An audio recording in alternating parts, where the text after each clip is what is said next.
ब्रह्ममुरारिसुरार्चितलिङ्गं निर्मलभाषितशोभितलिङ्गं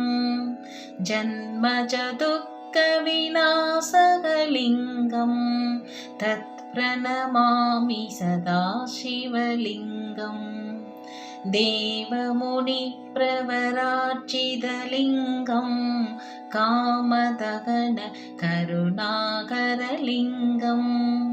रावणदर्पविनाशकलिङ्गं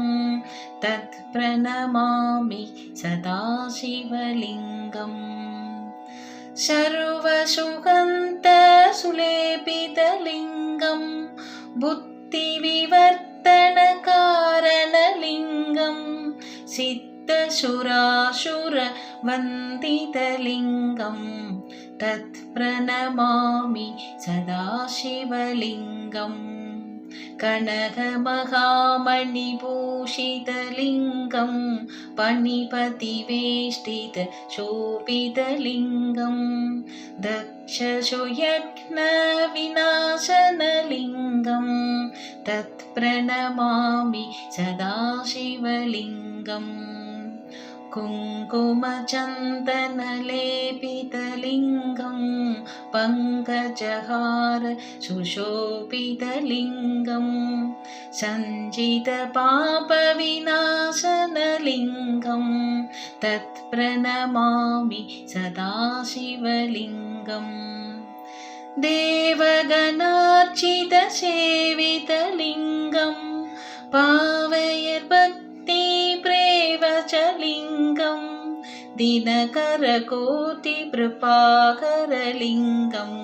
तत्प्रणमामि सदा शिवलिङ्गम् अष्टदलोपरिवेष्टितलिङ्गं सर्वसमुद्भवकारणलिङ्गं अष्टदरिद्रविनाशनलिङ्गं तत्प्रणमामि सदा शिवलिङ्गम् सुरगुरुसुरवरभूषितलिङ्गं सुरवनपुष्पसदार्चितलिङ्गं परमपदं परमात्मकलिङ्गं तत्प्रणमामि सदा शिवलिङ्गम् लिङ्गाष्टकमिदं पुण्यं यः पठेत् शिवसन्निधौ